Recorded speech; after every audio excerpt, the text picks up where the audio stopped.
Anne Boleyn portraiture remains a fascinating but highly contentious subject. We are blind as to what Anne Boleyn truly, beyond all doubt, looked like, due to a lack of confirmed contemporary portraits of her. But there is a sketch in the Royal Collection, drawn by Hans Holbein, which for many historians, thanks to an inscription by Sir John Cheek, is categorically Anne. I have always struggled to accept this conclusion, and so I am thrilled that today's guest, Karen L Davies, not only agrees, but has produced a mountain of extremely compelling evidence to back it up.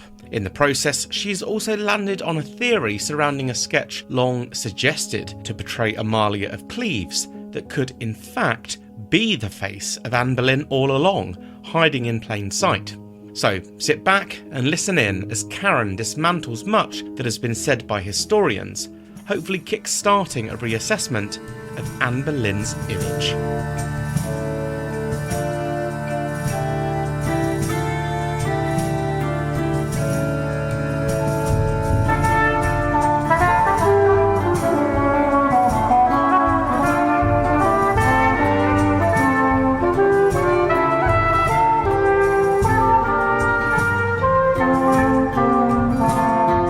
Welcome back to the Tudor Chest podcast, episode 97, Anne Boleyn and a Tale of Two Portraits with Karen L Davies.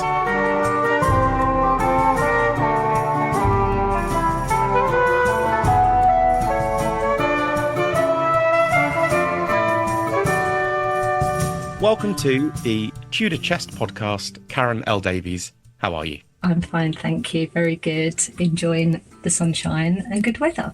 So we're here today to talk about, you've just recently published a new article on your website, which kind of does two things. It both hugely challenges the attribution of Anne Boleyn to what's known as the Windsor sketch, and then you go on to also discuss a theory, because it is a theory at the moment, but a well-founded one, that a portrait, a sketch, I should say, that's long been labelled Amalia of Cleves could well actually be Anne Boleyn. Before we get into that discussion, though, a few questions to get to know you a bit better, if that's okay. So can you recall something maybe growing up that sparked your passion for Tudor history in particular? Just Sunday afternoons were spent, as I say, visiting Hampton Court Palace, Hever Castle, Tower of London, and it was just, I don't remember a time when I wasn't interested in Tudor history. I was the only kid in the class that knew that they loved history and what they wanted to do before they'd entered the junior school. And I remember feeling so disappointed when teachers said to me, "But you can't do that until secondary school." I was really downhearted that I had to wait. But it was supported by family and in all these places that we visited. So if you could jump in a time travel machine and witness a single moment from history, do you have one? 100%, absolutely, without hesitation. I would want to go back to the trial of Anne Boleyn. I would absolutely want to hear her hold those lords to account, because obviously the sources tell us that she made such wise and discreet answers, and I would really love to hear what they were, because obviously they were so damning that it was all got rid of. Or the majority of the trial documents were got rid of. Yeah, well, they commented, didn't they, that several women who had started out as quite hostile towards her, by the end were convinced by her innocence, that her answers were that convincing. Yeah, so that's where I would like to jump in and go. So, as I said at the start, we're here to talk about Anne Boleyn portraiture, but primarily around a recent article put on your website. And you start by outlining that you believe the attribution of Anne Boleyn to what's known as the Windsor sketch is fundamentally wrong. Now, the Windsor sketch is one of the two sketches by Holbein that has Anne Boleyn tied to it, but it's the one that's where she's looking downwards. There's quite a prominent double chin. So it's a bit of a controversial one. You start by asking a fundamental question, which is that in art history methodology, should artistic interpretation drive historical conclusion, or should historical evidence guide artistic attribution. So can you explain these two schools of thought and how they differ? So I suppose that's a really good way of setting the scene here. Sure. So obviously, with the artistic approach, we are looking at the visual evidence and we are making speculation, artistic assumptions based on the evidence or based on like the visual analysis. Whereas with the historical approach, we're letting the evidence guide us, and that applies to the Windsor sketch. There's examples where artistic interpretation has almost become evidence because it's received lots of scholarly backing that's propelled it forward, but they are assumptions, they're not based on evidence. As I've explained, the article is effectively in two parts, arguing why the Windsor sketch is not Anne Boleyn before exploring whether a real image of Anne has long been unlabelled, but there's an assumption that it's Amalia of Cleves. To start with the Windsor sketch, I briefly described it a moment ago, but describe it for me in a bit more detail. It's of a blonde woman in informal dress. She's looking down, she's wearing a coif and a nightgown, and there is a label on it that says Anne Boleyn, the Queen, and that label was applied years after in the 18th century. And several notable historians are convinced that this truly is Anne Boleyn. So what is it that convinces them? The main thing that appears to convince them is the label that was added later on. But what is it that contradicts it being Anne Boleyn, in your opinion? So the things that I believe contradict it from being Anne Boleyn is there's a blonde-haired woman, and all of the contemporary sources of Anne Boleyn state that she's dark. It's Thomas Wyatt, who knew Anne Boleyn, calls her that brunette. Mm-hmm. And the sketch on the back it's the only sketch in the collection that has a drawing of the Wyatt coat of arms. And this is important because Thomas Wyatt has just escaped from the Tower in 1536. He was put in the Tower of London, accused with the other men, and he escapes with his life.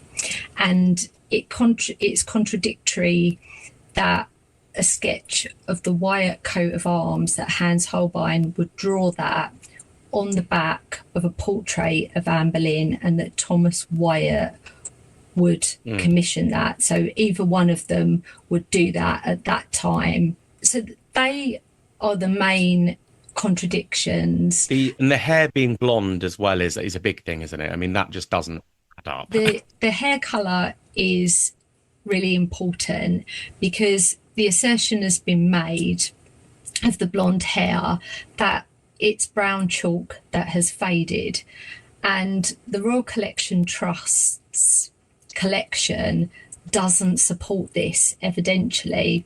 There are 18 other examples of sitters that Holbein sketched that have retained their brown hair. So we've also, like, if we look at the drawing itself, we can see the outline of the hair. So if we accept that it's faded, we have to accept that the outline hasn't faded or any of the other delicate features of that drawing. So evidentially it contradicts the blonde hair. We've got auburn beards in the collection that haven't faded to brown. There are shading of sable fur on clothes of the time. So these things haven't faded, they haven't lost their brown tone, so they contradict evidentially the assumption that it has faded over time, and that would need to be explained evidentially.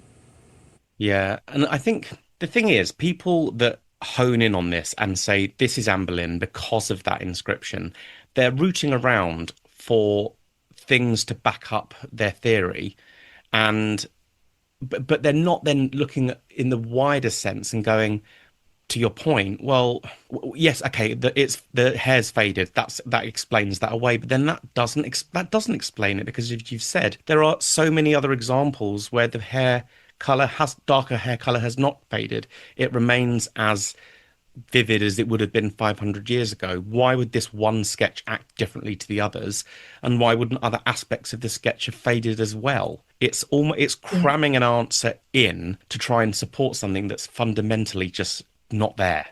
It's a theory built around an assumption, and the evidence is actually being ignored. Yeah. The trust's own evidence that's there, that the brown hair hasn't faded on the other 18 sitters, is being ignored. So it comes back to the point that I'm making, that artistic assumption is driving these explanations, but because they've had a scholarly backing, they've gathered momentum. And it's almost like, if you speak to anyone today, they just say to you, it's faded.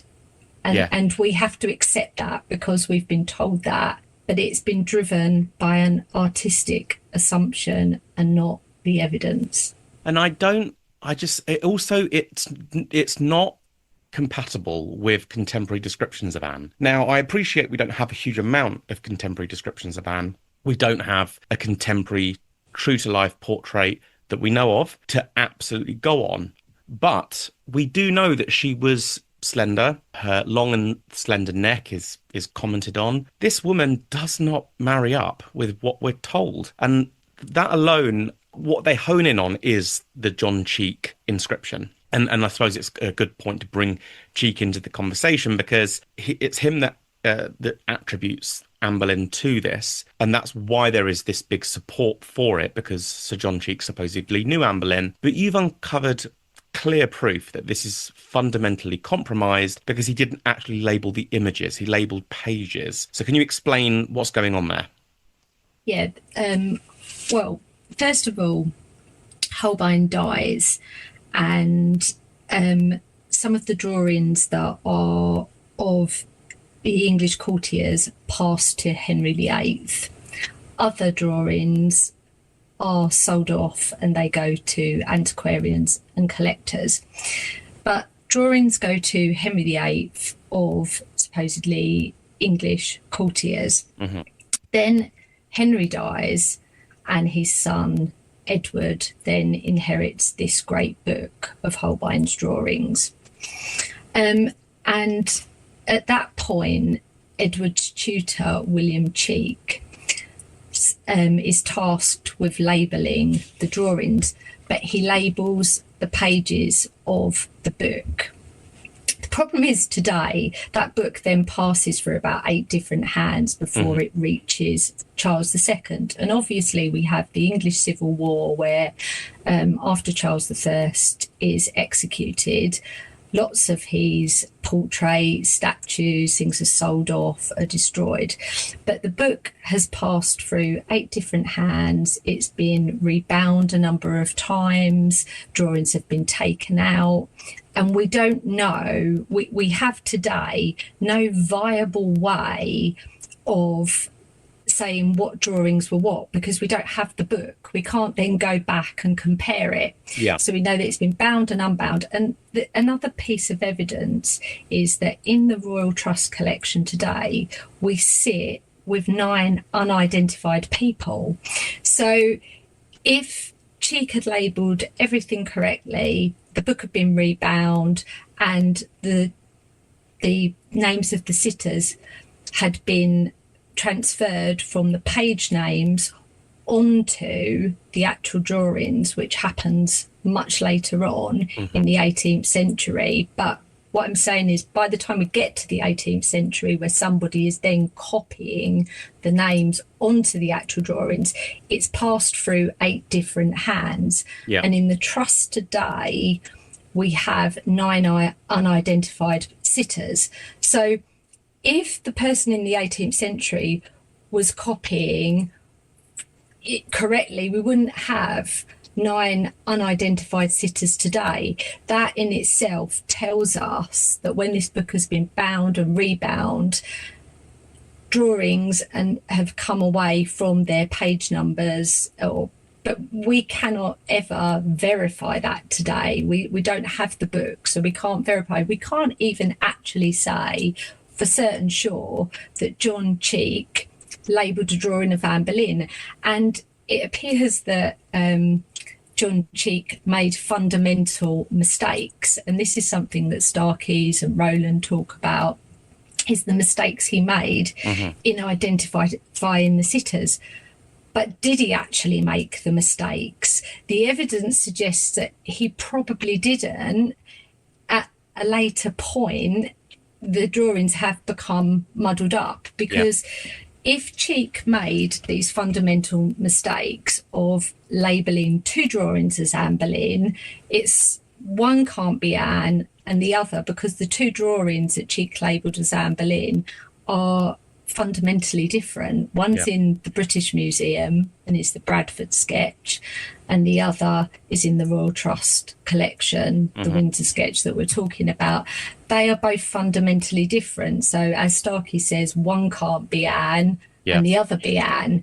But then we build another theory around that, it could be, and, theories are put forward to say that it is the same person, but we can clearly see that they're not. So there was huge fundamental problems in the labelling and in the provenance of this great book. I mean, I think what you were saying there is that the fundamental thing we have to take into consideration is that this image goes through so many hands across many years. It's entirely and very likely that if the book was being rebound, things will get out of whack, they'll go in different orders. So that alone tells us that the attribution that it's Anne Boleyn is fundamentally compromised, basically. And I think the other thing that's just occurred to me is, because one of you mentioned that there are 9 sketches which don't have an identity. One of them is of a man that could be George Boleyn. And if Sir John Cheek knew Anne Boleyn, he would have known George. And if he'd labelled one of those sketches as Anne, then surely he would have labelled that as George, because he would have known, well, he probably would have known what he looked like. So again, there's something there as well, isn't there? It would appear so. Yeah. It would appear so, yeah. We can't rely on the labelling, or we have to, if we want to rely on the labelling, we have to accept that he made fundamental mistakes, and we have to accept all of the other problems around this drawing. So that really, to my mind, doesn't confirm it's Anne Boleyn. The label alone. Yeah. You also mention that it's utterly fascinating, but you mentioned the complete silence from courtiers around the sketch being Anne, which I suppose is further proof that it isn't her. So can you explain this for people if it isn't clear what I mean by that silence? Yeah, the silence is very important, because silence in history can become evidence in and of itself. So it's been asserted that if Cheek labelled a drawing of Anne Boleyn, which we can't ever verify that he did, but if he did label a drawing of Anne Boleyn correctly, this Windsor sketch, then the fact that nobody has contradicted him has been relied on, that he did label it correct. But when we flip that on its head, we have the fact that if he labelled it correctly, why has no one confirmed it? During the time when Cheek was meant to have labelled the drawings, there were people still alive who knew Anne Boleyn, but none of them confirmed this Windsor sketch as Anne Boleyn. So what we have is complete silence. And you would have thought that they would have confirmed this drawing, that this particular drawing, Windsor sketch of Anne Boleyn, would have been invaluable in the Elizabethan era, when the Elizabethans were rehabilitating the image of Anne Boleyn. Yeah. But instead, they rely on a different drawing, or a portrait in the National Portrait Gallery, the MPG 688 portrait. Yeah, the most famous image of Anne. And they rely on that image, which is in stark contrast to the Windsor sketch. But that image has the visual attributes of the contemporary sources of Anne Boleyn. It is of a dark-haired woman who is slender, who has hazel brown eyes, a brunette. So that in itself poses, or should pose, big evidential questions. It leaves a big question mark there. Yeah, I think, and it's something that just hadn't occurred to me until I read your article. It's an incredible point, but also incredibly simple, is that the Elizabethans are silent on the Windsor sketch. Because as you've already said, I mean, the National Portrait Gallery portrait of Anne, indeed the Hever Rose portrait as well, neither of these two portraits, the most well-known portraits of her, are contemporary. They are painted during the reign of her daughter Elizabeth. But surely, if this sketch by Holbein was Anne Boleyn, and it was labelled and known as Anne Boleyn by people of the time, then they would have been basing their portraits around that image. But they don't. You cannot marry the women up in the MPG and Hever Rose with the Windsor sketch. They are totally incompatible. And so if people were, Anne is back in vogue in Elizabeth's reign. People are celebrating her. They're having these portraits, these corridor portraits made. Why aren't any of them even remotely like this image of Anne that people claim to be contemporary? That is in and of itself surely further proof that this is not Anne. You also mentioned earlier briefly a certain significant aspect of this sketch is that on the recto verso there is the Wyatt coat of arms. Now, Emma Demarath, who actually I had on the podcast about a year ago when she was doing her thesis, she has dated the coat of arms to 1537 and through a process of elimination concluded that the sketch is Elizabeth Brooke Wyatt. So how do these findings wholly contradict the theory that it's Anne Boleyn? First of all, not much has been said about the reverse sketch of the Wyatt coat of arms. There was an article which Emma identified that was written in the 1930s.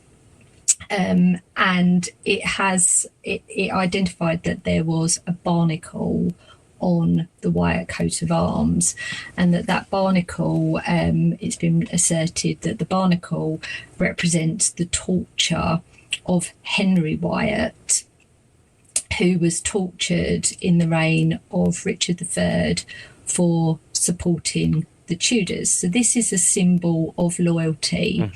The recto was sketched in 1537, we believe, that Henry Wyatt has passed away. And it's at a time when Thomas Wyatt is establishing his coat of arms. So Emma put forward the assertion that this image could be Elizabeth Brooke.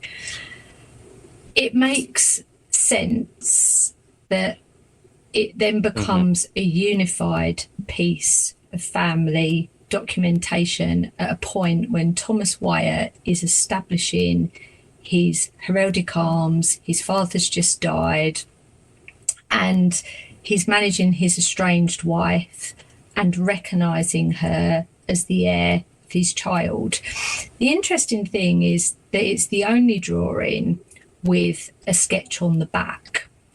So when we apply this evidence to the drawing, it becomes unified. The arguments around whether Thomas Wyatt, having just escaped with his life, having been imprisoned in the Tower of London, Anne's arrest and execution, Holbein would draw a sketch of the Wyatt arms on Anne Boleyn's portrait. It eliminates these problems. that in itself raises a problem, whether Holbein would actually do that. And it's been asserted he did it because he needed a scrap piece of paper. So that's an artistic assumption. If we accept that Holbein needed a scrap piece of paper, we have to accept a series of coincidences that are not based in evidence. Holbein sits down to draw the Wyatt family coat of arms, and he realises he hasn't got a piece of paper. And then at that precise moment, it pops into his head, I need a piece of paper. The Queen was executed. Her portrait's worthless, so I'll scribble it on the back. Making a lot of leaps, isn't it? It is, and there's no evidence that supports that Holbein, if he had an image of Anne, I mean, it challenges the psychology of an artist and his connection to his own work, that he would just desecrate the drawing of Anne. You know, we're told to believe that this is Holbein at work, being purposeful, repurposing a drawing that's not needed. But an artist who sits down to sketch something and hasn't got a piece of paper isn't an artist at work. Yeah, he's not going to be light on paper. Yeah, exactly. It's not. And we're told that he does this because Anne Boleyn's portrait is worthless. But again, that defies the evidence that just because somebody is executed, that their image becomes worthless. We've got countless examples throughout history of people that portraits and sketches have been done for, and they've survived. So execution doesn't render a person's portrait or image worthless. So the evidence tells us that, but we're following an artistic assumption and putting a theory around an artistic assumption, and it's almost becoming evidence. Yeah. And that's, again, it hadn't really dawned on me until reading your article how true it is. You know, we have contemporary, fully realised portraits of Thomas More, John Fisher, Thomas Cromwell, probably Margaret Pole. We have lots of images. Mary Queen of Scots. Lots and lots of images of people. Yeah, Charles I. So many images of people who are executed, not just sketches, fully realised portraits, in some instances, several of them. And yet, Anne Boleyn, all of her images were destroyed because the king was angry. Actually, when you think, it doesn't add up in that respect. Now, it is true that there are a lack of portraits, but we're kind of making big leaps to, again, it's trying to sort of shoehorn in evidence to support something when actually, when you take a step back and think about the logic, it's not really there. No, not at all. Not, and it's not, you know, Karen Davies trying to get her point across. It's Karen Davies following logic. I'm not trying to, you know, drum my point in. You know, I am defending logic here. Totally, and I think that's the thing. It's really dangerous to look at a portrait and go, I have a hunch, and therefore my hunch is it's real. Actually, let's look at the theories here, particularly around this sketch, because it's such a contentious one. So you conclude, ultimately, you do believe that it's Elizabeth Brooke Wyatt. I believe that would make much more sense. That then, if that makes more sense to that being the only example with a drawing on the back, it's because they were actually meant to go together. Yeah, why would a Wyatt coat of arms be on something that's got Anne Boleyn? It's surely a woman of the Wyatt family. Because it was documented family history. Yeah, documented family history that's meant to go together. So it would make a lot more sense. So the second half of your article explores another sketch, one of the unidentified sketches drawn by Holbein, and you put forward a theory, because it is ultimately a theory at the moment, that this could be Anne, and that she's been hiding in plain sight all along. Now, the point around this image, though, is that it's long been suggested that it could portray Amalia of Cleves, who was the sister of Anne of Cleves. Before we get into debunking that theory, describe the image for me. The image is of a thin lady with dark hair and dark eyes, staring straight forward wearing a hat and sumptuous clothing that Holbein writes annotations on of velvet and damask, which indicate that it was a commission for a high-ranking courtier or a high-ranking person. And you discuss the unusually rigorous measures that have been taken to preserve the image, and you just referenced those annotations by Holbein as key evidence that this depicts someone very significant. So what were those steps taken to preserve the image, and what do those annotations tell us? Okay, so earlier on I said that when Holbein died, not all of his drawings passed to Henry VIII. Some drawings were sold into private hands. And it would appear, the evidence suggests, that this was one of those drawings. And there is a 250-year gap, silence with this drawing, until it reappears in the hands of Jonathan Richardson, who is a master collector of old drawings. And then it passes for a number of people, Richard Mead, Walter Chedwind and Benjamin Way, until Benjamin Way, who was a royal collector, he gives it back to the royal collection in 1792. And so this drawing enters the royal collection in 1792. So it's passed. It would suggest that it's been the 250-year gap, that it's been in private hands. It turns up with Jonathan Richards the Elder. It then passes through these hands of private collectors. So it's not contaminated by the cheek misidentifications, the labelling. It passes through private hands, and then it is, and I think that this is a telling piece of evidence, it is gifted by Benjamin Way to the Royal Collection in 1792. He doesn't ask for any money. He does, as I say, he gifts it. So it's passed through English hands, English collectors preserving English history, English patriots. If this image was Amalia Cleves, the provenance route doesn't make sense. That it's passed through English hands and been preserved quietly for a long period of time, and then down the route it takes into the Royal Collection Trust. Amalia Cleves, we know that Anne of Cleves' portrait is in the Louvre. It's ended up in the French Royal Collection. Amalia Cleves is the sister of Anne of Cleves, who was painted, who was rejected. She's not of the same significance as Anne Boleyn. Whoever this image was, it was considered important. It was also rebound at one point and cut and preserved, which was an expensive and difficult task to undertake. So this particular image has undergone real preservation to the point that it enters the Royal Collection through a different route.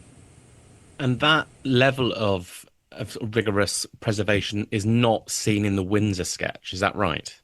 No, the Windsor sketch has gone the route of the others, to Henry VIII, to Edward, down to Henry FitzAlan, the Duke of Arundel, to Lord Lumley, and through the other hands until it enters the collection of Charles II, at which point there's an acquisition note that says that the book has been a great wanderer, but now it's happily in the hands of the king. So it recognises that the book's been through many hands. But this particular drawing of this unidentified lady, if there was a sketch of Anne Boleyn in Holbein's studio, which obviously historians recognise that there may have been a sketch of Anne Boleyn because they're saying it's the Windsor one.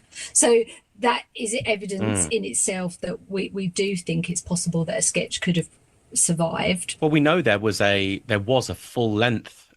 This is another piece of evidence that her portraits weren't destroyed, because we know categorically that there was a full length contemporary fully realised portrait of Anne Boleyn as late as the end of the 18th century in the collection of Lord Lumley, and it vanishes.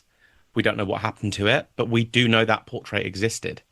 So that's again further proof that her portraits weren't destroyed in certainly the big way that people assume. No, but this particular, if Holbein had had a sketch of Anne Boleyn, it provided the perfect opportunity for that sketch to be preserved in private hands when some of those drawings were sold off. But Benjamin Way obviously felt that this drawing belonged with the crown, and he gifts it back in 1792. Yeah. And I think that that's really significantly important. Yeah. And what's the visual evidence to support that this could be Anne Boleyn? The visual evidence is it matches all of the contemporary reports of Anne Boleyn, of her dark hair, her dark eyes. The slender neck is there. And this woman looks thin. And Chapuis, we know, refers to Anne as thin in a time when, when we look at a lot of other Tudor portraits and when women are actually considered to be a little bit more voluptuous, like the Windsor sketch, this particular sketch is a very small framed lady. That's definitely clear. And I think the other thing that we also have to sort of point out is the familial likeness that this has with what is possibly George Boleyn's sketch. You could see a real link between those two faces. You absolutely can. And the young Elizabeth, they look very similar. And I think, at this point, we've followed some evidence and we're at a point where now, we can theory and compare images, as opposed to what I said earlier on, the route of just an artistic assumption, beginning with that visual evidence and that artistic assumption and an explanation around it. We've gone down a line of looking at the evidence, following the evidence of this image being preserved. And now when we look at it, we see a compelling likeness. Where does, to the best of your knowledge, where does the label of Amalia of Cleves come from? When does that enter the conversation? The Royal Trust Collection's position is that it is an unidentified lady. As far as I can see, the evidence comes from, it is said that Holbein sketched Anne of Cleves and Amelia. But the ambassador also says that Amelia is fair-haired and Anne is dark. So that automatically should rule out Amelia. Mm-hmm. But the other thing that people tend to say is that the hat that the lady is wearing is of a German style and not English. Yeah, I must admit, that was my first thought was, but that's a German hat. But actually, when you look at it, it isn't a German hat. It's not nearly the same as the ones depicted in the portraits of Anne of Cleves. It's much more akin to what's known as a French bonnet, which is similar to what Catherine Parr wears. There's a portrait of Mary, Duchess of Richmond, I think, as well, a sketch that shows this style of hat. So I think really we are looking here at English fashion, not German fashion. And also, Henry VIII is the only monarch not to have a portrait done in the medieval style with a crown. In nearly all of his portraits, apart from one, he wears hats. There is only one portrait where he wears a crown over the top of a hat. Catherine Parr, we know, wears a hat. So why wouldn't Anne wear a hat? That's further evidence. It's not evidence that excludes the sit of being Anne. It's evidence that supports it. The exact same pose as Henry and his portraits with a hat looking forward. Well, it's also possible that, this sketch it is unfinished.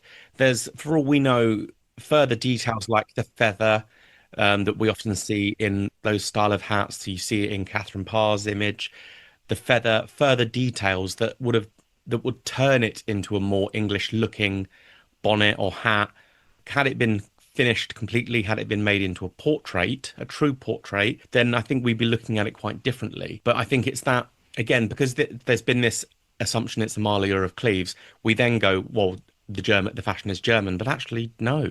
Compare it against the portraits of Anne of Cleves, it's not the same fashion-wise. Not at all. And there's a huge variety of hats between the 1530s, when we look at portraits, right up to the end of Henry's reign, where we see people wearing all different types of hats. I've got a theory around the Catherine Parr one, which is that I think that portrait was, because it is an unusual portrait, the style of dress that she wears is more like a doublet, and the hat is very similar to what Henry's portrayed wearing.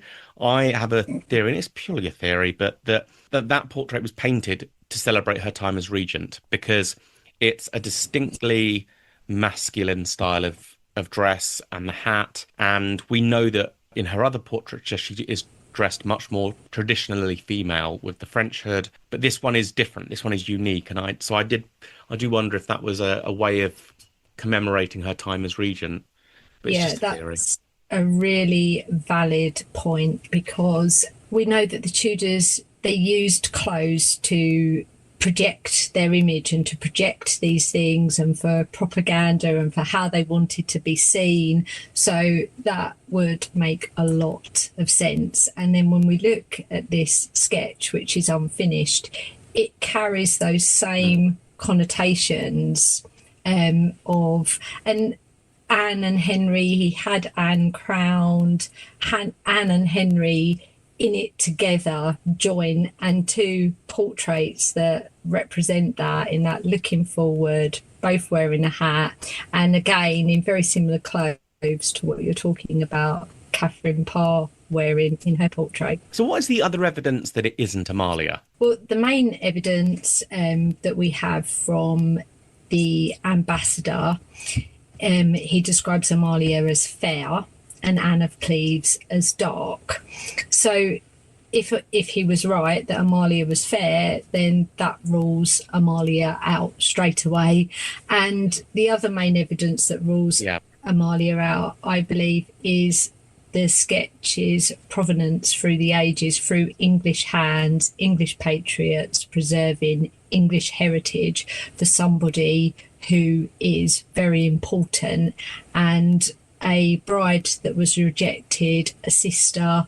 It doesn't make sense that would go through English hands. And the other thing is that Anne of Cleves outlives Henry VIII. She would be around to know what a portrait of her sister, a sketch of her sister looks like, to confirm that. She would be there to verify any sketch of her sister. Yeah, and that would have been added, wouldn't it? And I think, again, it's kind of one of those assumptions that we've spoken about. It's someone says, "Oh, that's Amalia of Cleves," and then it just makes its way into the public consciousness. When in reality, there's no evidence to say it is her. No evidence at all. Just that she's wearing a hat that looks German to some people.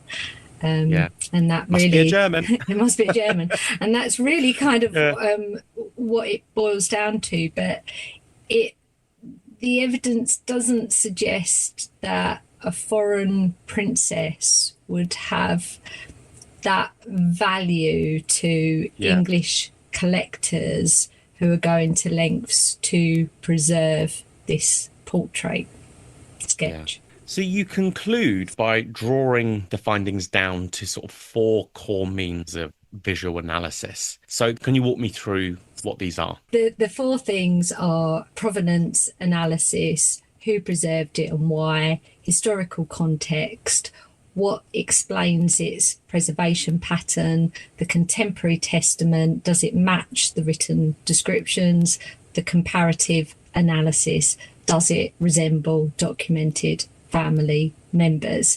So it's a case of prioritising the evidence over the artistic assumption, which kind of turns things on their head. Wonderful. Well, my final question for you then is, what is next for these images for you personally? Do you hope to take the research further? I hope to be able to do an analysis of distinguishing the historical fact from the the scholarly assumptions that we've got to, and to ultimately rebuild the Tudor portrait attribution. Well, thank you so much for coming on the podcast. This has been so fascinating. I anything to do with Anne Boleyn portraiture, I'm always keen to hear what people have to say. So, for people who want to keep up to date with what you do, are you across social media at all? I'm on Facebook. I have a website, karenldavies.com. So people can find me on there. I've just published my first novel, Anne Boleyn novel, that deals with the years when Anne just comes back, is called back from France, and kind of again it sort of sets up the court that Anne walks into, and it debunks that myth that Anne is brought back to seduce a king, when in actual fact Anne is brought back to settle a land dispute and to marry her cousin James Butler. So it really looks at, here's this French educated woman, and now all of her education is mocking her because she's looking at being sent off to Lawless Island and to settle a land dispute that has arisen after the death of her great-grandfather. And it looks at the court that she walks into.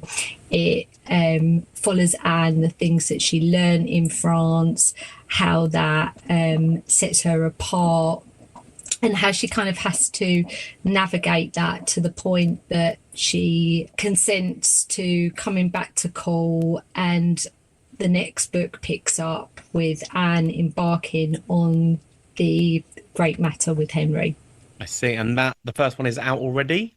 The first one is out already and is available on Amazon. And what's it called? It's called A Heretic's Gift. A Heretic's Gift. Wonderful. Well, people go and check that out.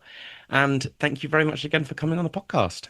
You're very welcome. Thank you. That brings us to the end of this week's episode of the Tudor Chest podcast. My thanks to Karen L Davies for coming onto the show. And I don't know about you, but I am more convinced than ever that Holbein Windsor sketch simply is not Anne. If you have any suggestions for future podcast episodes, please do reach out to me via Instagram at the Tudor Chest. I'd love to hear from you. Thank you again, and chat to you next